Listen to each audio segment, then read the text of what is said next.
لوگوں کے، تو کیا وہ بھی جہنم میں جائیں گے؟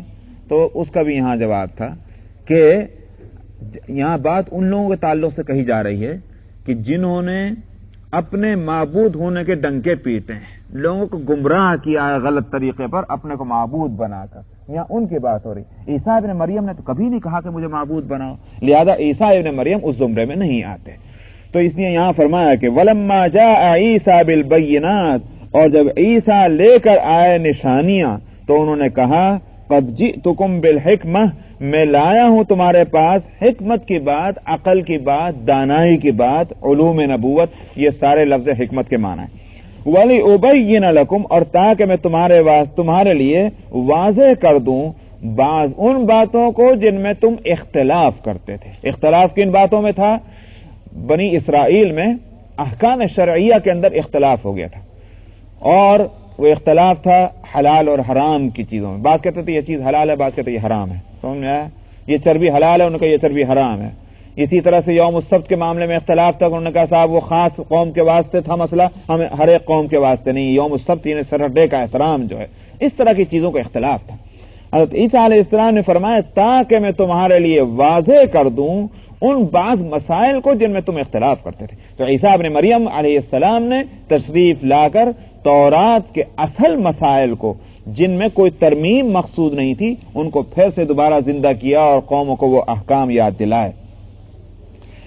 فاتقوا اللہ واطیعون، سو اللہ سے ڈرو اور تم میری بات مانو۔ یہ کہا تھا عیسیٰ علیہ السلام نے، انہوں نے کب کہا تھا کہ میری عبادت کرو؟ وہ تو اللہ کی عبادت کے لیے تبلیغ کر رہے تھے۔ ان اللہ هو ربی وربکم فاعبدوہ، انہوں نے صراحتاً یہ کہا تھا کہ بلا شبہ اللہ وہی میرا بھی رب ہے اور وہی تمہارا بھی رب ہے، لہذا تم اسی کی عبادت کرو۔ تو اس نے تو اللہ کی معبودیت کے ڈنکے پیٹے تھے، وہ اس زمرے میں نہیں آ سکتے۔ ھذا صراط مستقیم، یہی سیدھا راستہ ہے۔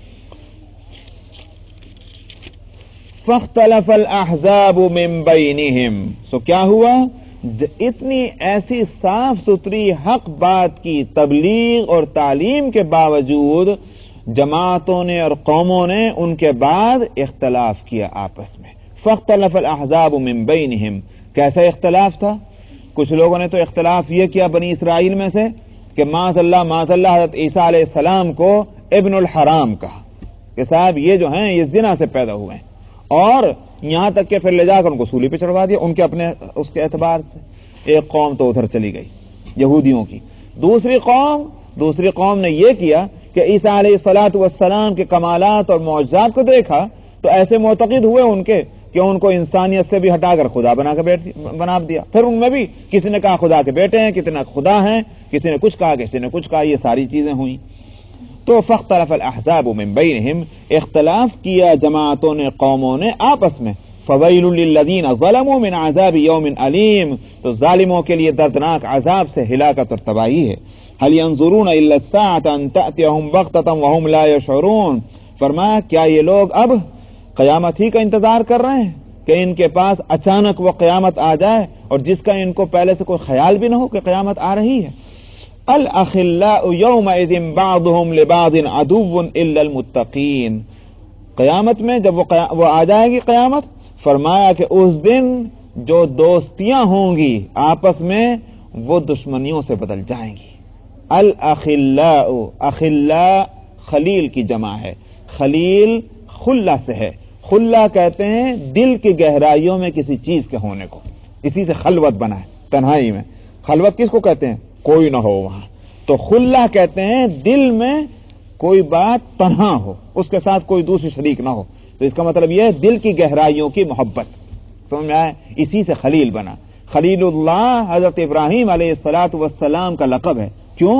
اس لیے کہ موحد تو سبھی تھے، مگر اللہ سبحانہ و تعالیٰ کی ایک اللہ کی محبت جس طرح سے ان کے دل میں جاگوزی تھی وہ ایک بے مثال بات تھی۔ کسی دوسرے کی محبت، اپنی محبت، اولاد کی محبت، بیوی بچوں کی محبت، خاندان کی محبت، برادری کی محبت، وطن کی محبت، ساری محبتوں کو کھرچ کر کے دل سے پھینک دیا، ایک اللہ کی محبت کو دل میں رکھا، اسی وجہ سے ان کو خلیل اللہ کہا گیا۔ تو میں کہا الاخلاء، اس اخلاء خلیل کی جمع ہے۔ فرمایا جو گہری دوستیاں ہوں گی دنیا میں کہ جن کی وجہ سے حق اور ناحق سب کچھ قربان کیا گیا، انہی دوستیوں کی وجہ سے، یعنی ان دوستیوں کا کیا ہوگا وہاں قیامت میں؟ فرمایا کہ الاخلاء یومئذ، وہ دوستیاں اس دن بعض ان میں کے بعض کے دشمنی بن جائیں گے، سمجھا؟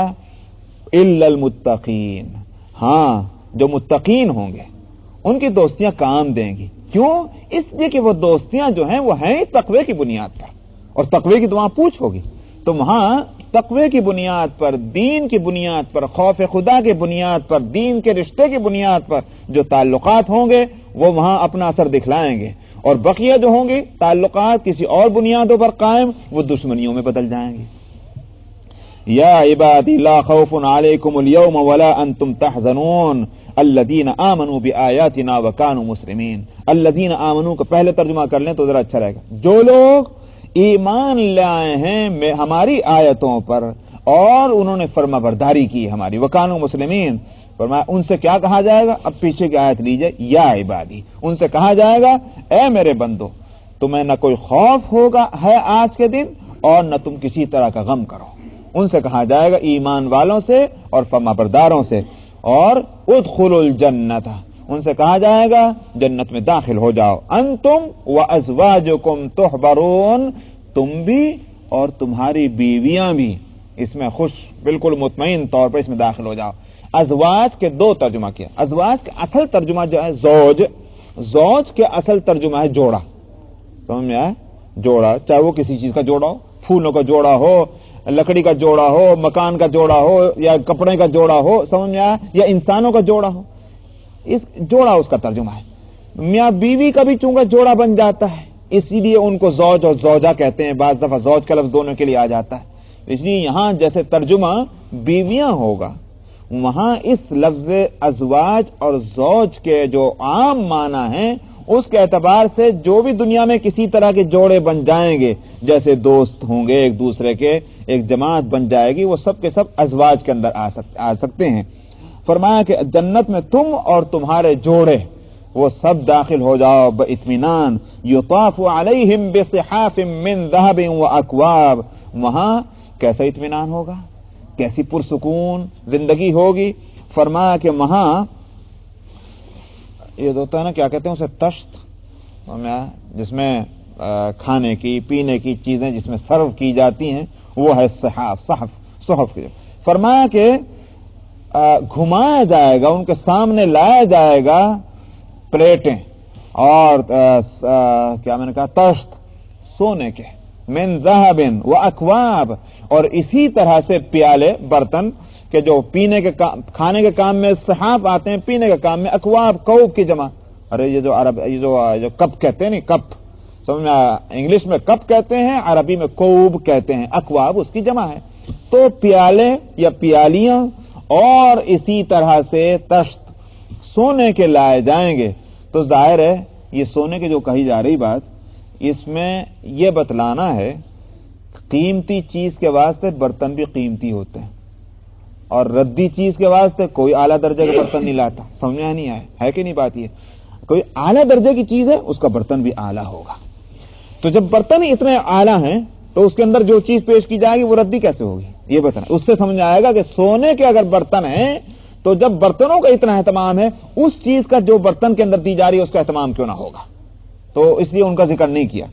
وفیہا ما تشتہیہ الانفس وتلذ الاعین، اور وہاں تمہاری ہر دل چاہتی چیز ہوگی، اور وہ جو آنکھوں کو لذت بخشنے والی ہوگی، وہ ساری چیزیں دیکھنے میں بھی اچھی اور سیرت میں بھی اچھی، صورت میں بھی اچھی، ایسی چیزیں وہاں ملیں گی. وانتم فیہا خالدون، اور ہمیشہ ہمیشہ تم ان جنتوں میں اور نعمتوں میں رہو گے. وتلک الجنۃ التی اورثتموها بما کنتم تعملون، اور کہا جائے گا یہی ہے وہ جنت کہ جو تم کو ورثے میں ملی ہے تمہارے اعمال کی وجہ سے. ورثہ کا لفظ لائیں، ورثہ کہاں سے ملے گا؟ اللہ میں کوئی باپ کی جائیداد تھوڑی تھی کہ ہم کو مل گئی، سمجھ میں آیا. لیکن ورثے کا لفظ کیوں لائے ہیں؟ یہ دراصل آپ سمجھتے ہیں کہ وراثت وہ چیز ہے کہ کوئی اس سے محروم نہیں کر سکتا. باپ کا وارث بیٹا ہے. دنیا کی ساری طاقت بھی مل کر اگر یوں کہے کہ یہ بیٹا باپ کا وارث نہیں، کیا بنے گا اس سے؟ ظاہر ہے کہ اگر آپ زبردستی کر کے اس کو نہ دیں وہ مال، یہ تو کر سکتے ہیں، لیکن یہ نہیں ہو سکتا کہ آپ کی زبردستی سے وہ وارث نہ رہے. وہ وارث تو ضرور ہے باپ کا، سمجھا نہیں بات. اسی واسطے فقہا یہ کہتے ہیں کہ اگر کوئی شخص اپنے اولاد کو عاق کر دے، کوئی حقیقت نہیں اس کی، زندگی میں ناراض رہو، کچھ نہ دو، تمہیں اختیار ہے، لیکن اگر تم چھوڑ کر دنیا سے جا رہے ہو تو وہ بیٹا جس کو خدا نے وارث بنایا ہے، تمہارے یا کسی کے بھی وارث نہ بنانے سے وہ وارث نہیں بنے، ایسا نہیں ہوگا کہ وارث نہ بنے، وہ وارث ہے۔ اللہ نے ایک قانون بنا دیا۔ تو میں نے کہا کہ وراثت کی یہ صورت ہے کہ کوئی اس سے محروم کر ہی نہیں سکتا۔ یہاں وراثت کا لفظ اسی واسطے لائیں، تم اس جنت کے ایسے مستحق ہو گئے کہ جیسے مال وراثت کا وارث مستحق ہوتا ہے کہ اس کی ملکیت میں کوئی شک اور شبہ ہی نہیں، کوئی طاقت نہیں کہ اس کو اس کے مالک ہونے سے روک دے۔ ٹھیک یہی صورت جنت کی تمہارے واسطے ہے، تمہیں گویا جنت ایسی دی جا رہی جیسے تمہارا ورثہ ہو، تمہارا ترکہ ہو، جو تم جس کے تم مستحق ہو۔ بما کنتم تعملون، اور یہ تم کو کیوں دی گئی؟ اس لیے کہ تمہارے عمل تھے دنیا میں۔ اور میں نے کہا کہ یہ بھی پہلے میں نے بتایا تھا کہ دراصل اللہ سبحانہ و تعالی کی طرف سے یہ ایک اعزاز ہوگا ان لفظوں کے ذریعے۔ بھئی جنت ہم کو کیوں ملی؟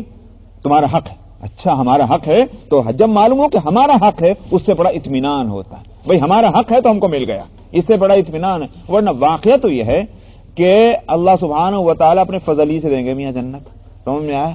ورنہ دنیا میں جو بھی کوئی انسان عمل کرتا ہے وہ عمل اول تو انہی کی توفیق سے، تو خود وہ ایک نعمت ہوئی اللہ کی، وہ خود مزید انعام ہوا اللہ کا، اس کا بدلہ کہاں دیا ہم نے؟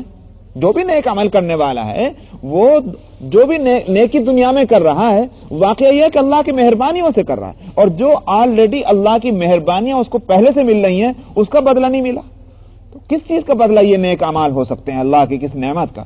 اس جنت جو ہے وہ بدلہ کہاں سے ہوگا اعمال؟ وہ تو اللہ کی مہربانی سے ملے گا، مگر یہ اللہ کی مزید مہربانی ہوگی کہ کہا جائے گا کہ تمہارے اعمال کا بدلہ ہے۔ بما کنتم تعملون لکم فیہا فاکہۃ کثیرۃ منہا تاکلون، اور اسی جنت میں تمہارے لیے، لام جو ہے ملکیت کے واسطے آتا ہے، عام جب تک کہ کوئی دوسری دلیل نہ ہو، لام ملکیت، آنرشپ بتانے کے بعد، لکم فیہا تمہاری ملکیت میں ہوں گے اس جنت کے اندر میوے وغیرہ، منہا تاکلون جن میں سے کچھ کو تم کھاؤ گے۔ ظاہر ہے کہ سب کو تو انسان نہیں کھایا کرتا، کچھ چیزیں دیکھنے کے واسطے بھی ہیں، اتنی کثرت میں ہوں گی کہ آدمی کھا کھا کے تک جائے، لیکن یہ کہ وہاں سب تمہاری ملکیت ہوں گے۔ ان المجرمین فی عذاب جہنم خالدون، اس کے مقابلے میں جہاں تک مجرمین کا تعلق ہے فرمایا وہ جہنم کے عذاب میں ہمیشہ ہمیشہ رہیں گے۔ لا یفتر عنہم وہم فیہ مبلسون، اور وہ ان سے وہ عذاب کسی طرح بھی کم نہ ہوگا، اس میں کوئی تخفیف نہیں کی جائے گی۔ وہم فیہ مبلسون، وہ اسی میں چیختے اور چلاتے رہیں گے اور مایوس ہو جائیں گے۔ مبلسون یہاں مراد مایوس، مایوس ہونے کے معنی کیا؟ بھئی آج کی تکلیف ہے، امید ہو سکتی ہے کل کو شاید جان چھوٹ جائے، تو آدمی کی تکلیف آدھی ہو جاتی ہے، یہ سوچ کر کے اگر آج کی تکلیف کل کو چھوٹ جائے گی جان تو بھئی آدھی، لیکن فرمایا کہ وہم فی مبلسون، مایوس ہو جائیں گے۔ اور کیوں مایوس ہوں گے؟ آگے آ رہا ہے، وہ آ رہا ہے نہیں آ رہا ہے، لا یموت فیہا ولا یحیا، نہیں آنی، وہ سورہ اس میں سورہ طٰہٰ میں گزرے کہ وہ جہنم کیا ہوگی؟ جہنم وہ ہوگی لا یموت فیہا ولا یحیا، نہ تو اس میں موت آئے اور نہ زندگی ہے، بیچ میں لٹکا ہوا ہے انسان۔ کہا جائے گا کہ اب تمہاری موت بھی نہیں آئے گی، یہاں تک کہ موت کو بھی موت دے دی جائے گی، اب مرے تو کیسے مرے؟ یہ ہے وہ مایوسی۔ وما ظلمناہم، ہم نے ان پر ظلم نہیں کیا، ولکن کانوا هم الظالمون، بلکہ حقیقت یہ ہے کہ یہی اپنے اوپر ظلم کرنے والے تھے جس کی سزا ان کو مل رہی۔ ہم نے کوئی اپنی طرف سے کسی دشمنی میں، کسی عداوت میں، کسی غصے میں ہم نے ان کو کوئی یہ سزا تھوڑی دی ہے۔ وَنَادَوْا يَا مَالِكُ لِيَقْضِ عَلَيْنَا رَبُّكَ قَالَ إِنَّكُمْ مَاكِثُونَ، وہ جہنم میں پکاریں گے یہ، اے مالک، مالک سے مراد ہے جہنم کا دروغہ۔ جیسے جنت کے دروغہ اور ذمہ دار کا نام ہے رضوان، اسی طرح جہنم کے جو ذمہ دار ہوگا، وہاں کا جو ڈائریکٹر ہوگا جہنم کا، اس کا نام ہوگا مالک۔ تو اس کو پکار کر کہیں گے وہ جہنم میں، اے مالک، لیقضی علینا ربک، اس سے تو تیرا رب ہمیں موت ہی دے دے، جان تو چھوٹ جائے کسی طرح سے، یہ تکلیف تو ناقابل برداشت۔ لیقضی علینا ربک قال انکم ماکثون، وہ مالک کہیں گے موت نہیں آئے گی، اسی میں رہنا ہے، انکم ماکثون، تم کو اسی میں رہنا ہے۔ لقد جئناکم بالحق ولکن اکثرکم للحق کارہون، ہم تمہارے پاس حق لے کر آئے تھے، ایک حقیقی باتیں لے کر آئے تھے، مگر تم تو اسٹوریوں سے بہلا کرتے تھے، تمہارے سامنے ان حقیقتوں کی کوئی قیمت نہیں، ادھر سے آنکھ بچا کر اور کانوں کو موڑ کر تم دوسری باتیں سنا کرتے تھے جن کے پیچھے کوئی حقیقت نہیں۔ فرمایا کہ لے کر آئے ہم تمہارے پاس حق، یہ مالک کہیں گے ہم تمہارے پاس لے کر آئے، مالک کہاں آئے تھے؟ دراصل اللہ کی طرف سے بولنے والا، جب حکومت کا کوئی نمائندہ بولتا ہے نا تو وہ یہ کہتا ہے کہ ہم نے یہ کیا، حالانکہ اس کا مطلب کیا ہوتا ہے؟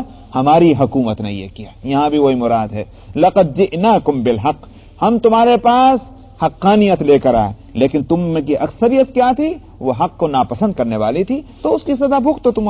اب ابرموا امرا فإنا مبرمون. اللہ تعالیٰ فرماتے ہیں انہوں نے کوئی فیصلہ کر لیا ہے تو پھر سن لیں یہ بات، ہم نے بھی ایک فیصلہ کر لیا ہے. ابرموا امرا، ابرما یبرمو ابرامن کے معنی آتے ہیں پکا کسی بات کا فیصلہ کر لینا کہ اب یہ کام کرنا ہے، یہ اقدام کرنا ہے، یہ قدم اٹھانا ہے، یہ ابرام. کیا انہوں نے کسی اقدام کا فیصلہ کر لیا؟ فإنا مبرمون، ہم نے بھی فیصلہ کر لیا. کیا ہے؟ نبی کریم صلی اللہ علیہ وسلم کے تعلق سے مشرکین میٹنگیں کیا کرتے ہیں اور آخر انہوں نے فیصلہ کیا کہ نبی ابھی ان کو جو ہے جان سے ہی مار دو. سمجھ میں آیا؟ کوئی کہتا تھا مکے سے باہر نکال دو، بالکل ملک سے باہر نکال دو. کوئی کہتا تھا کہ صاحب ان کو جو ہے اتنا مارو کہ صاحب ان کے ہوش ٹھکانہ ہو، جان سے ہی مار دو.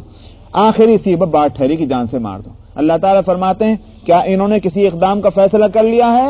فإنا مبرمون، تو ہم بھی فیصلہ کر چکے ہیں. کیا ہے؟ ام یحسبون انا لا نسمع سرهم ونجواهم، کیا ان کو یہ خیال ہے کہ ہم ان کی سرگوشیوں کو اور ان کے سینے میں جو چھپی باتیں ان کو نہیں سنتے؟ لا نسمع سرهم ونجواهم، ان کے بھیدوں کو اور ان کے سرگوشیوں کو نہیں سنتے؟ بلا، کیوں نہیں، ہم تو سنتے ہیں. ورسلنا لديهم يكتبون، ہم تو سنتے ہی ہیں، اور اس سے زیادہ ہماری طرف سے انتظام یہ ہے کہ ہماری طرف سے کچھ مقرر ہیں کہ جو کچھ یہ کرتے ہیں وہ لکھتے رہتے ہیں. ورسلنا، وہ رسول کی جمع یعنی فرشتے، ہمارے پیغامبر، ہمارے مقرر کیے ہوئے ریپرزنٹیٹیو، وہ سب رسول، وہ ہمارے رسول وہ ہیں، ان کے ساتھ لدیہم، جو ان کے ساتھ لگے ہوئے ہیں، لکھتے رہتے ہیں. حدیث میں آتا ہے کرامن کاتبین، جن کا نام یہ کرامن کاتبین جو ہے خود سورۃ الانفطار میں آیا، کرامن کاتبین یعلمون ما تفعلون. کرامن کاتبین وہ جانتے ہیں جو کچھ تم کرتے ہو اس کو جانتے ہیں. تو حدیث میں آتا ہے کہ یہ کرامن کاتبین جو ہیں یہ اعمال لکھنے والے، یہ انسان کے دائیں اور بائیں مونڈے پر ہیں، ہر وقت لگے رہتے ہیں. ادھر کو جاؤ، یہ نہیں کہ پیچھا چھوٹ جائے گا، وہ ہر وقت لگے ہوئے ہیں. دائیں کندھے پر نیکیاں لکھنے والا اور بائیں کندھے پر برائیاں لکھنے والا. تو یہی ہے وہ رسولنا لدیہم، ان کے ساتھ لگے ہوئے ہیں، وہ لکھتے ہیں. بلا ورسلنا لدیہم یکتبون قل ان کان للرحمن ولد فانا اول العابدین. آپ کہہ دیجئے اگر رحمان کے کوئی اولاد ہوتی تو میں پہلا عبادت گزار بندہ ہوتا. ہے ہی نہیں، میں جو انکار کرتا ہوں اس لیے نہیں کوئی مجھے ضد ہے، کوئی میں ہٹی آدمی ہوں کہ نہیں میں تمہاری بات مانوں گا نہیں. اللہ کے کوئی ہے ہی نہیں اولاد، جب ہے ہی نہیں تو میں کہاں سے کسی معبود بنا لوں؟ اگر ہوتا تو میں پہلا فرض ہوتا کہ اس کی عبادت کرنے والا ہوتا. بس یہ رکھیے وقت کا.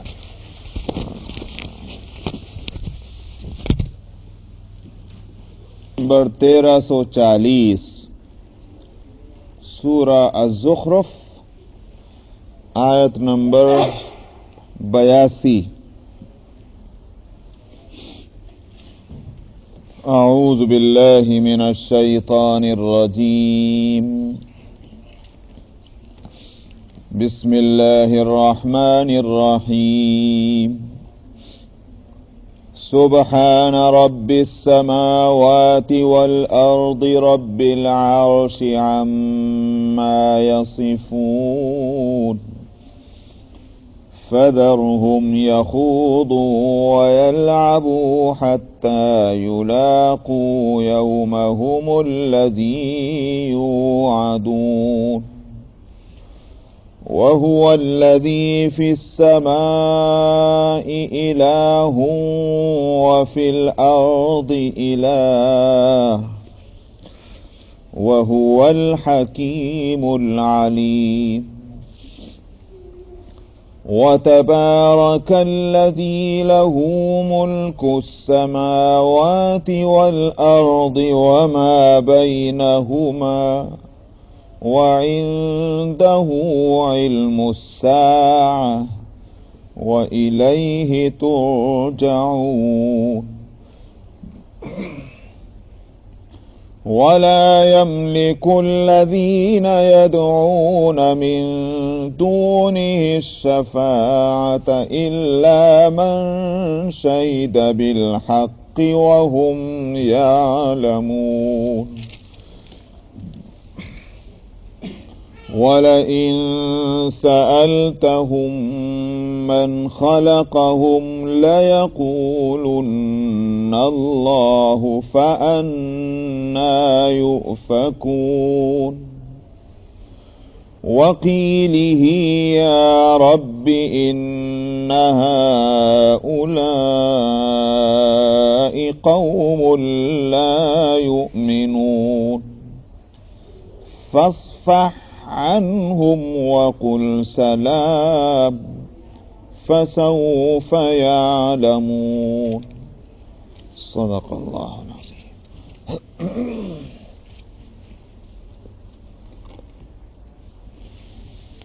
گزشتہ آیت میں فرمایا تھا کہ آپ کہہ دیجئے کہ اگر رحمان کے کوئی اولاد ہوتی تو میں پہلا اس کے عبادت کرنے والا ہوتا.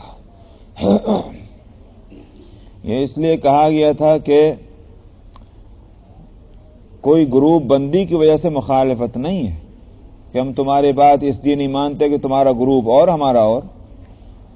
اب آپس میں ٹکراؤ ہے کہ چاہے حق بات بھی کہو گے مگر نہیں ماننے گا اس لیے کہ گروپ کا اختلاف ایسا ہوتا ہے کہ مخالف جو گروپ ہے جماعت ہے وہ صحیح بھی کہہ رہی تو بھی نہیں مانیں گے, غلط کو تو کہاں سے مانیں. تو ہمارا تم سے اختلاف جو ہے وہ ایسا نہیں ہے بلکہ حقیقت یہ ہے کہ اللہ کے اولاد ہے ہی نہیں. تم جو اولاد تجویز کرتے ہو اگر ایسا ہوتا تو پہلے میں عبادت کرنے والا ہوتا, اس لیے کہ اولاد جو ہے خدا کی اولاد وہ خدا ہی ہوگی, مگر چونکہ خدا کے اولاد نہیں ہے ممکن ہی نہیں ہے کہ ایسا ہو, اس واسطے میں یہ بات کہہ رہا ہوں کہ تمہارا طریقہ غلط ہے اور میں اس کے خلاف ہوں.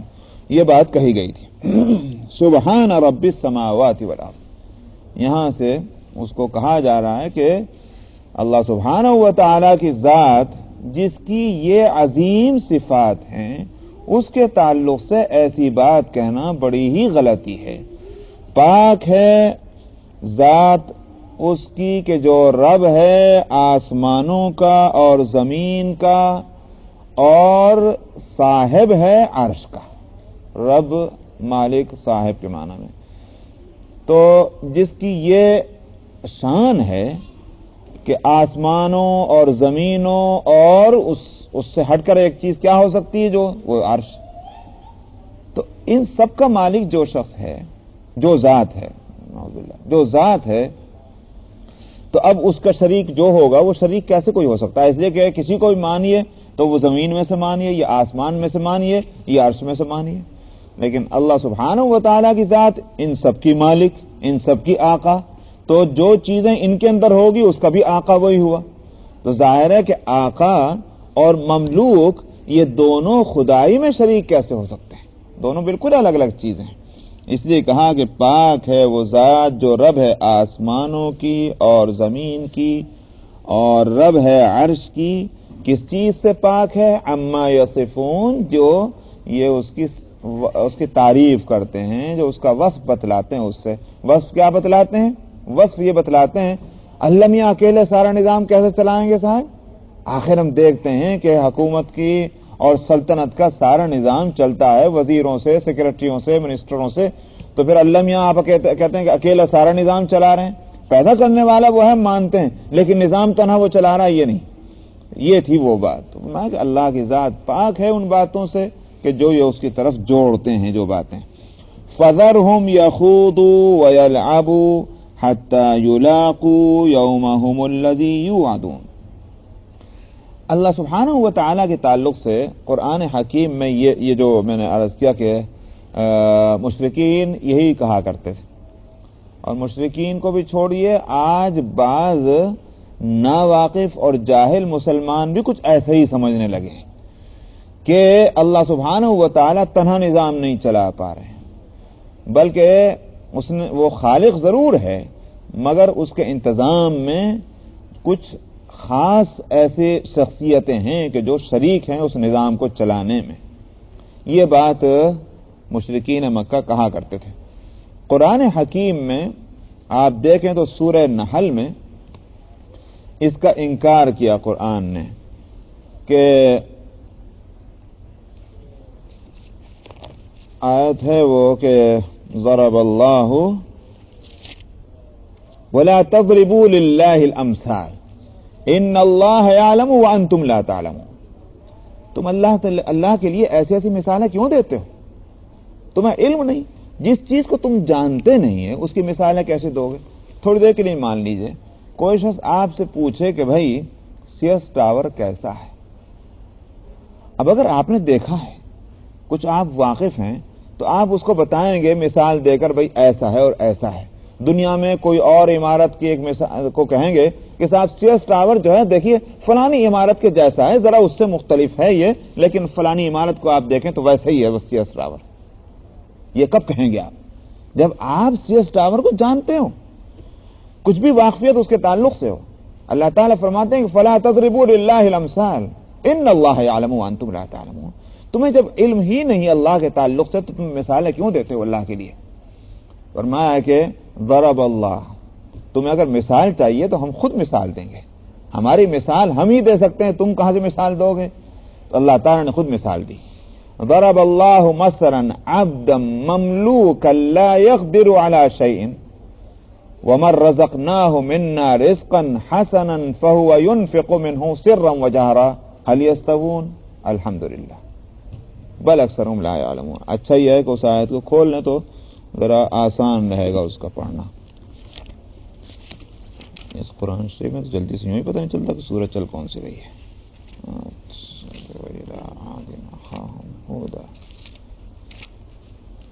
نمبر ہے 74-75.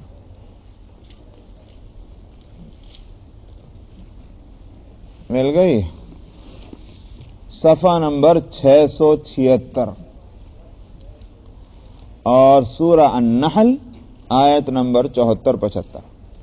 فلا تضربوا للہ الامثال ان اللہ یعلم وانتم لا تعلمون. اللہ کے لیے مثالیں مت دو، اللہ کو معلوم ہے، تمہیں کیا پتا. ضرب اللہ مثلا، اللہ مثال دیتا ہے کیا؟ عبدا مملوکا لا يقدر على شيء، ایک ایسے بندے کی، یا صاف ترجمہ کر لیجئے غلام. عبدن، ایک ایسے غلام کی کہ جو مملوک ہے، یعنی کوئی اس کو اختیار نہیں ہے. مملوک ہونے کے معنی یہ لا يقدر على شيء، کسی چیز پر اس کو قدرت نہیں ہے. کسی چیز پر قدرت نہ ہونے کے کیا معنی؟ یعنی یہ کہ ملکیت کا کوئی اس میں اختیار ہی نہیں مالک ہونے کا. غلام کے تعلق سے اصل میں ایک بات کو ہم نہیں جانتے تو میں بتلا دوں. غلام میں کوئی اختیار مالک ہونے کا نہیں ہوتا، صلاحیت نہیں ہوتی. اگر کوئی شخص کسی غلام کو، اگر جس زمانے میں غلام ہوتے تھے، اگر وہ غلام ہے واقعتاً، اس کو اگر کوئی چیز دی بھی جائے تو وہ مالک نہیں ہوگا. کون مالک بنے گا؟ اس کا آقا ہی مالک ہو جائے گا. اس لیے کہ اس میں مالک بننے کی صلاحیت ہی نہیں. سمجھ میں نہیں ہے؟ نہ اس کے ارادہ اس کا کوئی اعتبار ہے، نہ اس کی ملکیت کا کوئی اعتبار ہے. ارادہ بھی اس کے آقا ہی کا اعتبار معتبر ہوگا اور ملکیت بھی اس کے آقا ہی کی معتبر ہوگی. سمجھ میں آیا؟ چنانچہ میں نے شاید پہلے ہی بتایا ہوا کہ مسئلہ فقہیہ یہ ہے کہ اگر آقا اور غلام دونوں کہیں سفر کر رہے ہوں تو سوال یہ کہ وہاں ٹھہرنے کے تعلق سے کہ یہ مقیم ہو گئے کہ ابھی مسافر ہی ہیں، اس کے تعلق سے کس کا فیصلہ معتبر ہوگا؟ غلام کا غلام کے حق میں اور آقا کا آقا کے حق میں، یا ایسا نہیں؟ فقہاء اس بات پر متفق ہیں کہ غلام کے فیصلے کا کوئی اعتبار نہیں. آقا کا فیصلہ جو ہوگا اسی کا اعتبار دونوں کے حق میں ہوگا. آقا نے فیصلہ کیا 15 دن ٹھہریں گے، دونوں مقیم ہو گئے. آقا نے فیصلہ کیا نہیں 4 دن میں چلے جائیں گے، دونوں مسافر ہیں. غلام چاہے کچھ بھی فیصلہ کر لے. سمجھ میں آیا نہیں؟ تو معلوم ہوا کہ نہ اس کو ارادے کا اختیار ہے اور نہ مالک ہونے کی اس میں صلاحیت ہے.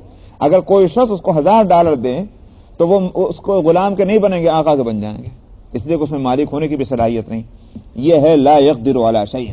اللہ ایک ایسے غلام کی جو مملوک ہے مثال دیتا ہے کہ جسے کسی چیز پہ قدرت نہیں. ایک تو یہ شخص ہے.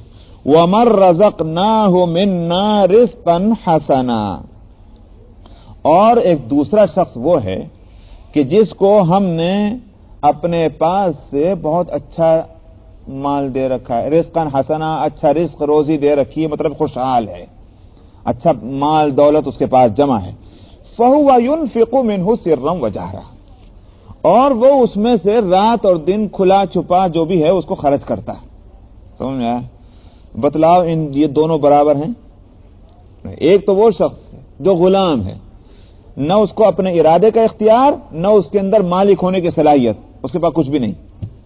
ایک وہ شخص ہے کہ جس کے پاس مال و دولت ہے اور رات دن خرچ کرتا ہے، جس کو جو دینا چاہے وہ دے سکتا ہے اور دیتا ہے. یہ دونوں انسان برابر ہوں گے؟ جواب کیا ہے؟ نہیں، دونوں برابر نہیں. جواب یہی ہوگا نا، دونوں برابر نہیں. خود اللہ تعالیٰ فرماتے ہیں هل يستوون، کیا دونوں برابر ہیں؟ جواب کا انتظار کیے بغیر اللہ تعالیٰ خود فرمانے، اس لیے کہ جواب متعین ہے کہ دونوں برابر نہیں. فرمایا الحمدللہ. الحمدللہ کے بعد ثابت ہو گئی. کیا ثابت ہوئی؟ ثابت یہ کرنا ہے کہ یہ دو انسان جو انسانیت میں ایک دوسرے کے جیسے ہیں، کامن ہے انسانیت ان کے اندر، سمجھ میں آیا؟ اور انسانی تمام اوصاف ان دونوں کے اندر مشترک ہے. فرق کہیں کا ہے؟ فرق تھوڑی سی اس حالت کا ہے کہ ایک جو ہے مجبور محض ہے اور ایک جو ہے وہ اختیار والا ہے. ایک کے پاس کچھ نہیں، دوسرے کے پاس کچھ ہے جس کو وہ خرچ کرتا ہے. اگر اتنی سی بات کی وجہ دونوں برابر نہیں تو یہ بتلاؤ کہاں خالق اور کہاں مخلوق؟ خالق کے پاس اختیار ہی اختیار ہے، خالق کے پاس نعمتیں ہی نعمتیں ہیں، جس کو جو چاہے دے اور جس کو جو چاہے نہ دے، اور بندہ جو ہے اس کے پاس کچھ بھی نہیں. تب اس صورت کے اندر یہ خالق اور مخلوق جو ہے، اس مخلوق کا چاہے درجہ کتنا بھی آپ بڑھا لیں، رہے گا تو مخلوق ہی. خالق کے مقابلے میں تو مخلوق ہی ہے. اس لیے دونوں برابر کیسے ہو سکتے ہیں؟ لہذا خدائی میں شریک کیسے ہو جائیں گے؟ یہ مثال اللہ تعالیٰ نے دی. تو اسی لیے میں نے کہا کہ یہ بات کہ اللہ سبحانہ و تعالیٰ تنہا نظام نہیں چلا سکتے، اس لیے ضرورت ہے کچھ سیکریٹریز کی، کچھ منسٹروں کی اللہ میاں کو، تاکہ وہ اس کی مدد کریں، نظام چلائیں. اب اس صورت میں ہم ان کو راضی رکھتے ہیں، تاکہ جس طرح دنیا کے اندر ہم دیکھتے ہیں کہ بھائی سیکریٹریوں کو راضی کریے، منسٹروں کو راضی کریے. اگر آپ کو اگر کھیتی باڑی کا مسئلہ ہے تو جو وزیر زراعت ہے ان کے پاس جائیے. اگر آپ کو ایجوکیشن کا مسئلہ ہے تو وزیر ایجوکیشن جو ہیں، وزیر تعلیم، ان کے پاس جائیے. ظاہر ہے کہ یہ راستے ہیں. اسی طرح ہم دنیا میں بھی یوں کہیے کہ اور معاملات میں بھی ہم یہ کہتے ہیں اللہ تعالیٰ نے اختیارات دے رکھے ہیں. اب جس فیلڈ کی بات ہوگی ہم اس کے لیے اسی کی خوشامد کر لیں گے، ختم ہو گئی بات. یہاں اس لیے فرمایا سبحان، پاک ہے اللہ ان باتوں سے کہ جو یہ اللہ کے تعلق سے جوڑتے ہیں. کیوں؟ اس لیے کہ وہ رب ہے آسمانوں کا، زمین کا، عرش کا، تو کہاں اس سے جوڑ لگ سکتا ہے کسی کا؟ فَذَرْهُمْ يَخُوضُوا وَيَلْعَبُوا حَتَّى يُلَاقُوا يَوْمَهُمُ الَّذِي يُوعَدُونَ. فرمایا اگر ان کی سمجھ میں نہیں آتی بات، یہ اتنی سی موٹی بات بھی نہیں سمجھ میں آتی، چھوڑ دیجئے آپ ان کو. یخوضوا ویلعبوا، یہ اپنا اسی میں غلطاں پیچاں رہیں اپنے عقیدوں اور خیالات میں، اور یہ اپنے کھیل کود میں لگے رہیں. یہ زندگی جو ہے یہ کھیل کود ہے، کھیل لے نتیجے ان کو. یلعبوا حتی یلاقوا یومہم الذی یوعدون، یہاں تک کہ یہ دیکھ لیں وہ دن کہ جس سے ان کو ڈرایا جاتا رہا ہے برابر. کون سا دن؟ قیامت کے دن. قیامت کے دن آئے گا، ٹھیک ہے، ان کو ساری جو ہے اپنی کیے کی حقیقت اس روز کھل جائے گی، اس وقت تک کے لیے ان کو چھوڑ دیجیے. چھوڑنے سے مطلب یہ نہیں ہے کہ اب آپ ان کو نصیحتی نہ بھی کریں، تبلیغ بھی نہ کریں، یہ مراد نہیں. مراد یہ ہے کہ ان کے بات نہ ماننے کی کوئی تکلیف آپ اپنے دل میں نہ محسوس کریں، اس لیے کہ اگر نہیں مانتے بے وقوفی ان کی، آپ کا اس میں کیا ہے؟ یہ ہے مراد. وَهُوَ الَّذِي فِي السَّمَاءِ إِلَٰهٌ وَفِي الْأَرْضِ إِلَٰهٌ. فرمایا وہی تو وہ ذات ہے کہ آسمانوں میں بھی وہی معبود اور زمین میں بھی وہ معبود، تو تم اب دوسرے کو معبود کہاں سے تجویز کر رہے؟ وَهُوَ الْحَكِيمُ الْعَلِيمُ، اور وہی حکمت والا ہے اور جاننے والا ہے. اس کی ذات جو ہے، اس سے مراد یہ ہے کہ اس کے سارے قوانین اور سارا نظام حکمتوں کے ساتھ ہے اور علم پر مبنی ہے. اب اگر ان کو سزا نہیں مل رہی مجرمین کو، اس کے پیچھے حکمتیں ہیں، لیکن اللہ بے خبر نہیں ہے. سزا نہیں مل رہی اس کا مطلب نہیں ہے اللہ میاں کو پتہ ہی نہیں کہ کیا ہو رہا ہے دنیا میں. علیم ہے، مگر حکمتوں کی وجہ سے ابھی ان کو سزا نہیں دے رہے ہیں، تاخیر ہے اس سزا کے اندر، وہ وقت آئے گا جب ان کو سزا ملے گی۔ وَتَبَارَكَ الَّذِي لَهُ مُلْكُ السَّمَاوَاتِ وَالْأَرْضِ وَمَا بَيْنَهُمَا، فرمایا بلند درجہ ہے وہ ذات کہ جس کی بادشاہی ہے آسمانوں میں اور زمین میں اور جو بھی حصہ ان کے درمیان میں ہے، یعنی خلا فضا جو بھی کہیے اس میں اسی کی تو حکومت، اسی کا اقتدار ہے۔ وَعِندَهُ عِلْمُ السَّاعَةِ، قدرت تامہ بھی اس کو حاصل ہے اور علم کامل بھی اسی کے پاس ہے۔ فرمایا اسی کو علم ہے قیامت کا، تو جو چیز کسی کو معلوم نہیں وہ علم بھی اللہ ہی کے پاس ہے۔ تو علم کامل، قدرت کاملہ، یہ اللہ سبحانہ و تعالی کے پاس۔ وَإِلَيْهِ تُرْجَعُونَ، اور تمہیں لوٹنا بھی اسی طرف ہے، اس واسطے لوٹنے سے پہلے اس لوٹنے کی فکر تمہیں کر لینی چاہیے اگر تم میں عقل اور سمجھ ہے۔ وَلَا يَمْلِكُ الَّذِينَ يَدْعُونَ مِن دُونِهِ الشَّفَاعَةَ إِلَّا مَن شَهِدَ بِالْحَقِّ وَهُمْ يَعْلَمُونَ۔ ایک دوسرا خیال یہ ہوا کرتا تھا ان کو، ٹھیک ہے صاحب، اگر اول تو ہماری کوئی غلطی ہی نہیں ہے، لیکن اگر ہے تو جن کی ہم اتنے دن سے خوشامدیں کرتے چلے آ رہے ہیں، آخر ان کا درجہ اللہ میاں کے آئے اتنا اونچا، ہم کو بخشوائیں گے؟ نہیں بخشوائیں گے، یہ ہماری شفاعت کریں گے، یہ اللہ کے بڑے محبوب ہیں، یہ ہماری سفارش کروا دیں گے، ہم بخش جائیں گے۔ اس کو بھی یہاں فرماتے ہیں، فرمایا کہ جن کو یہ اللہ کے علاوہ یہ پکارتے ہیں یا عبادت کرتے ہیں یا دعائیں مانگتے ہیں اللہ کو چھوڑ کر، فرمایا ان میں سے کوئی بھی شفاعت کا مالک نہیں ہے، الا من شہد بالحق وهم يعلمون، مگر وہ شخص کہ جس نے حق کی شہادت دی ہے اس حالت میں کہ وہ جانتے ہیں۔ کیا مطلب اس آیت کا؟ مراد یہ ہے، پہلے اس کی حقیقت سمجھ لیجئے۔ شفاعت کے معنی تو سفارشی کی ہیں، اس میں کوئی سمجھانے کی ضرورت نہیں۔ عربی میں شفاعت کہتے ہیں، اردو میں اس کو سفارش کہتے ہیں۔ تو جو ان کو خیال یہ تھا کہ یہ جو محبوبین بارگاہ خداوندی ہیں، ان کا پاور اتنا ہوگا اللہ کی بارگاہ میں کہ یہ اللہ سے جو ہیں وہ نخرے کر کے اور ضد کر کے ہم کو بخشوا دیں گے۔ یہ قرآن اس سے انکار کرتا ہے، یہ مقام کسی کا بھی نہیں۔ اول تو ہر ایک سفارش نہیں کر سکے گا، کیوں؟ اس لیے کہ دیکھنا یہ ہے کہ وہ خود ٹھیک ہے کہ نہیں ہے۔ اگر وہ خود ہی گمراہ ہے تو وہ تو اپنے کیے کو بھگت رہا ہوگا، وہ دوسرے کے کہاں کام آئے گا؟ سمجھ میں آیا نہیں؟ نمبر ایک تو یہ، لہذا وہ تو آؤٹ آف کوشچن ہو گئے کہ جو خود غلط ہیں وہ دوسروں کو کہاں سے بخشوائیں گے، دوسروں کی کہاں سے سفارش کریں گے۔ رہ گئے وہ کہ جو خود بہت اچھے ہیں، الا من شہد بالحق، جنہوں نے دنیا میں حق کی شہادت دی ہے اور حق پر وہ قائم رہے ہیں، بے شک ان کو شہادت کی اجازت ملے گی، مالک وہ بھی نہیں، مالک نہیں کہیں گے، ہاں اجازت ہوگی۔ چنانچہ انبیاء علیہم الصلاۃ والسلام، خاص طور پر سید الانبیاء صلی اللہ علیہ وسلم کی شفاعت وہ تو حدیث میں موجود ہے، اس سے انکار نہیں ہوگا، مگر جس چیز سے قرآن انکار کر رہا وہ یہ کہ مالک ہونا شفاعت کا، اختیار ہونا شفاعت کا، یہ نہیں ہے۔ ہاں اختیار اللہ سبحانہ و تعالیٰ کا تجویز کر کے تسلیم کر کے پھر یہ کہا جائے اللہ جس کو اجازت دیں گے وہ سفارش کرے گا، اللہ جس کو اجازت دیں وہ شفاعت کرے گا، اس میں کوئی اشکال نہیں ہے، بالکل صحیح بات ہے۔ لیکن اگر ایسا ہے تو پھر اللہ ہی کو راضی کرنے کی فکر ہونی چاہیے۔ سمجھ میں آیا؟ اس صورت میں آدمی مطمئن تو نہیں رہ سکتا۔ مطمئن تو کب ہو؟ جب یقین یہ ہو کہ ٹھیک ہے ہمارا اللہ میاں سے تو کوئی رشتہ نہیں لیکن فلاں سے رشتہ ضرور ہے اور وہ جو ہم کو اللہ سے مجبور کر کے ہم کو بخشوا لے گا۔ یہ عقیدہ جو ہے اس سے قرآن انکار کرتا ہے۔ چنانچہ اسی لیے میرے دماغ میں جو بات آتی ہے وہ یہ کہ آخر یہ کیوں ہوگا قیامت میں کہ جس کی اطلاع پہلے سے دی گئی ہے، پہلے سے اطلاع دی گئی ہے، مگر سبق اسی طرح ہوگا کیا کہ سارے اولین آخرین دوڑے ہوئے پہلے حضرت آدم کے پاس جائیں گے علیہ السلام، ہماری سفارش کر دیجیے، آپ تو ہمارے ابا ہیں۔ وہ کانوں پہ ہاتھ رکھیں گے اور انکار کر دیں گے کہ میں نہیں کر سکتا۔ اس کے پھر کہاں جائیں آخر؟ یہ اولاد جو ہے یہ کہاں جائے آخر؟ کہیں گے نوح علیہ السلام کے پاس جاؤ، میں اگرچہ آدم ہوں مگر آدم ثانی تو وہ بھی ہے اور اللہ کا بڑا برگزیدہ پیغمبر ہے، مجھ سے تو وہ غلطی ہو گئی تھی، میں نے وہ اس درخت کو جو ہے کھا لیا تھا یا استعمال کیا تھا یا قریب ہوا تھا، تو اس کی سزا اللہ میاں ناراض ہوئے تھے. اب اگر پوچھ ہو گئی تو میں کیا جواب دوں گا اس وقت تو حساب و کتاب کا میدان ہے. تو اس لیے مجھے تو ڈر لگا ہے. مجھے فکر ہے میں تمہارے لیے کیا مدد کروں. آدم علیہ السلام فرمائیں گے چلو نوح کے پاس. نوح علیہ السلام کے پاس پہنچیں گے. وہ کہیں گے میں نے اپنے بیٹے کی سفارش کر دی تھی, جو کافر بیٹا تھا اسی پہ اللہ میاں ناراض ہوئے تھے. اگر مجھ سے آج پوچھ بیٹھے تو میں کیا کروں گا. نہیں میں نہیں کر سکتا. بھائی کہاں جائیں پھر؟ ابراہیم کے پاس جائیں. یہ آخر سب کے پاس کیوں لے جایا جا رہا ہے؟ یہ آخر اس کا کوئی ریزن ہو سکتا ہے؟ میرے سمجھ میں اس کی حکمت جو آتی وہ یہی آتی ہے کہ یعنی آخر میں پھر کہاں پہنچیں گے لوگ؟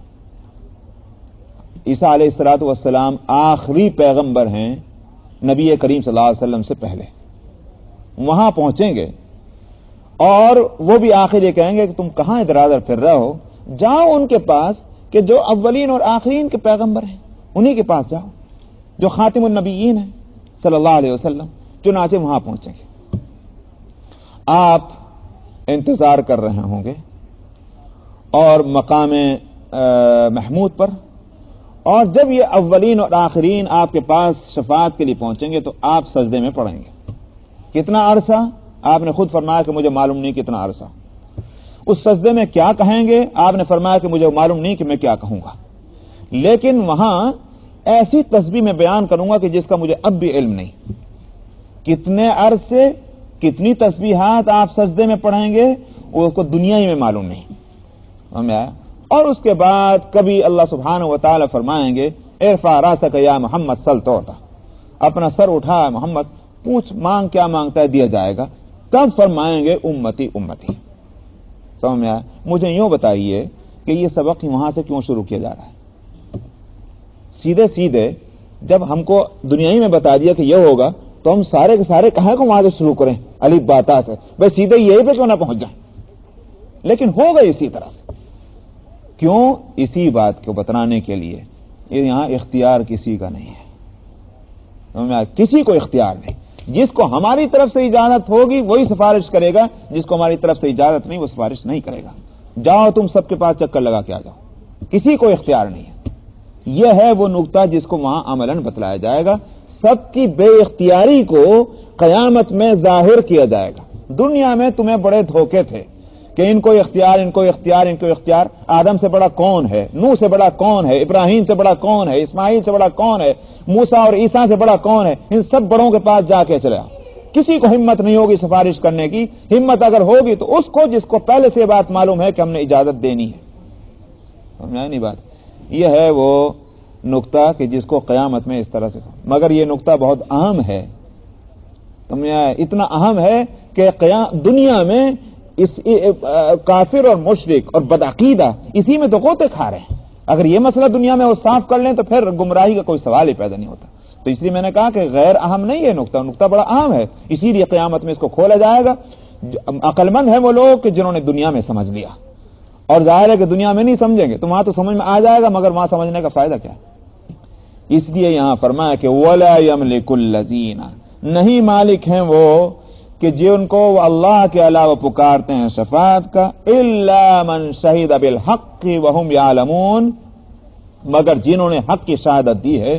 تو حق کی شہادت دی سے مراد کون؟ یعنی جو کون سفارش کر سکتے ہیں؟ وہ کہ جو شاہدین حق. نمبر ایک یا یوں کہیے کہ اس کے من شہید بالحق یہ معنی بھی مفسرین بیان کیے, اس کی سفارش ہو سکتی ہے کہ جس نے دنیا میں حق کی شہادت دی. کیا مطلب ہوا اس کا؟ اس کے معنی یہ ہو گئے ہر ایک کی سفارش نہیں ہوگی. سفارش بھی مومنین ہی کی ہوگی, کافروں کی سفارش وہاں کوئی بھی نہیں کرے گا. سمجھ میں آیا؟ تو من شہید بالحق کے دو معنی بتلائے گئے ہیں. ایک من شہید بالحق کے معنی ہے کوئی سفارش کا مالک نہیں سوائے ان کے کہ جنہوں نے شہادت حق دی ہے دنیا میں, یا پھر اس کے معنی یہ ہے کہ سفارش کسی کی نہیں ہوگی سوائے ان کے کہ جو شہادت حق جنہوں نے دنیا میں دی ہے, صرف انہی کی یا مومنین کی. کافروں کی کوئی سفارش نہیں ہو سکتی. دونوں معنی مفسرین نے بیان کیے اور الفاظ قرآنی میں دونوں کی گنجائش ہے, اور بلکہ یوں کہیے کہ اسلامی تعلیمات میں دونوں ہی باتیں بالکل حق ہیں. وَلَئِن سَأَلْتَهُم مَّنْ خَلَقَهُمْ لَيَقُولُنَّ اللَّهُ, فرمایا کہ جہاں تک اللہ کے قادر مطلق ہونے کا تعلق ہے تو آپ انہی سے پوچھ لیں. اگر آپ ان سے پوچھیں کہ کس نے پیدا کیا ان کو، تو یہ ضرور یوں کہیں گے اللہ نے پیدا کیا. ان کو سے مراد چاہے تو خود جن سے پوچھنے کو کہا جا رہا ہے تمہیں کس نے پیدا کیا، اور ہم سے مراد وہ بھی ہو سکتا ہے الذین یدعون من دونہ، یعنی اللہ کو چھوڑ کر جن کو یہ سفارش کا مالک سمجھتے ہیں، پیدا اس کو کس نے کیا ہے؟ کہیں گے اللہ نے. خالق کل اللہ ہی کو مانتے ہیں. تو بے وقوفوں سے پھر یہ بے وقوف بھٹک کہاں رہے؟ اللہ قادر مطلق، اللہ خالق کل، اللہ مختار کل، اور پھر جو ہے وہ اس کو معبود نہیں مانتے، اس کے معبود ہونے میں دوسروں کو شریک کر رہے ہیں. اس لیے فرمایا فَأَنَّا يُؤْفَكُونَ.